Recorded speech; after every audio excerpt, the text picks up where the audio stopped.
Yes, brothers and sisters, welcome again to another series on Yahweh's Instruction. We're here at Yahweh's Instruction. I try my best to answer questions with facts that is written, and not only facts that is written, but can be shown in all different nations and can be traced down in generations. Welcome on every social media, every platform of your choice, whether it be Facebook, YouTube, Instagram, wherever you pass out information to try to help people to understand, to better their lives, and to answer questions that has been asking for a lot of time going on. Maybe just stuff that people needs a little more clarity on. So, about the video that I made last time, a gentleman asked me something about the concubine law and the marital law, and the whole thing how it's there in the Old Testament. So the sun start to come out on this side again. This is twice. Maybe I have to make a little shift.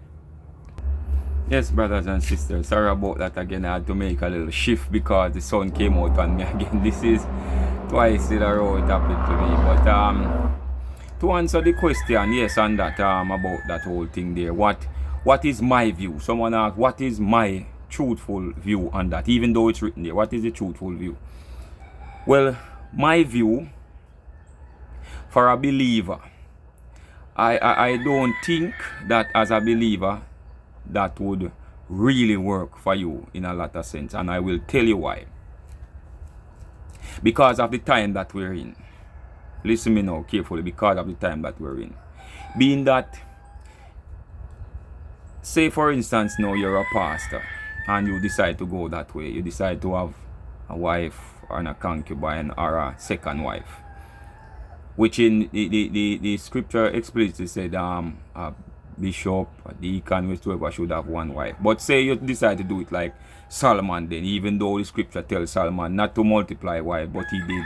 And he didn't fall under any condemnation from the father. But afterward, he condemned himself because of the type of woman that he picked up in his life. Because he picked up a priest of Molech daughter that influenced him to make sacrifice unto Molech and unto Ramphon, which he did, and he lost it all.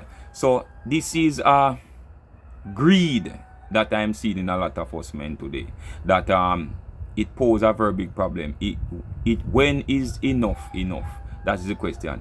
Sometimes we have a very good wife, and we just go after some little weird chicks that it wasn't profitable from the beginning, and you destroy your life.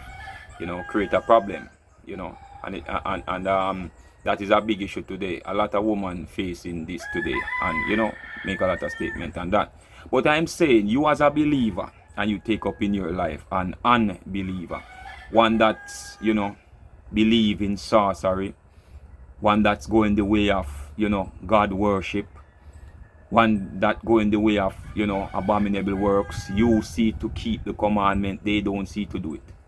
And you and your good wife that is there following after Yahweh, you bring in the house someone that's opposite to what you guys are of. That can't work. And that is how the enemy will use a woman to creep in the marriage and to creep into the believer's house and to bring ruin there. So imagine you are keeping the feast of Yahweh, and you know that to keep Halloween, to keep all these false festivals that is going on in the world today, Christmas, Easter, all these type of stuff. The Bible tell you not to do these things, and you're not following them. But there is, you bring someone in your household that is following according to these. That is where the problem will come in. And it is very easy for the enemy to send a strange believer in your house, a woman that will cause problem into you. So for me, to be explicit, I think that for a believer today, maybe it would work then, because you had more people that had fear for the Father. Better yet, the right word, reverence for the Father, that would not sojourn to do certain things, that would try to live their life according to a certain principle. But today it seems as if people really don't care how they live. A lot of people, not everyone, but the majority is so much more that the few seems as if not to be there. So that is my whole take on that. I think a believer that follow after Yeshua, the principles of Yahweh, walking in the commandment to, keep that principle, to know that this is a duty, and with Yeshua at the forefront, which is the author of our salvation. And by him, if we follow the footsteps that he hand down, we will be safe to navigating through this world, these hard times that we're going through, everything that we're suffering right now. It is the result of what, has been done before us by the people who still have not kept this law and commandment, which if every nation keep this, we have no problem. But the thing is, I don't want people to get this whole commandment wrong, that this commandment, it is going to save you. It is your duty to do it. It is the principle that governs the kingdom of heaven. We always say, let your kingdom come as in heaven. This is the same thing that run heaven, because as it says in Psalms 104, it says, rejoice, O ye angels that excel in strength, that do his commandment and his pleasures. So this is the Father way and pleasure. If you look at the whole, some people before asked me about the Mahat laws, which is the Egyptian law, the 42 Mahat laws, and compared to the 10 commandments. And I would choose the 10 commandments over at any time, and would say the Mahat law is false. Why do I say that? The Mahat laws, the 42 Mahat Egyptian laws, they are making a statement and a claim, but not true. Because when you look at the commandment, it says it is telling you what to do. You should not kill, you should not be a false, you should not steal anything that belongs to your neighbor, you should not. It is telling you exactly what not to do, and once you do these, you're fine with the Creator, you're fine with your brother and sister, being that you wouldn't be harming them in any way whatsoever. I'm kind of digressing a little bit, I'm sorry about that.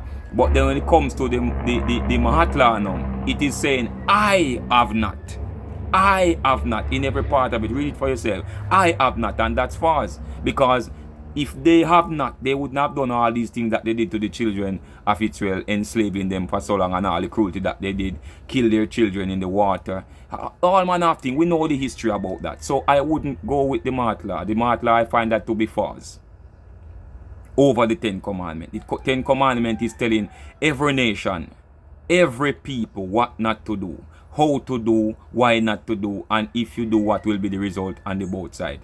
But the Mahat law is saying, I have not. No, that is false. So I couldn't go with that. So that is my take. If you want to go that way, wife, concubine, extra wife, so on and so on, it is still happening in other nations. It is still happening today.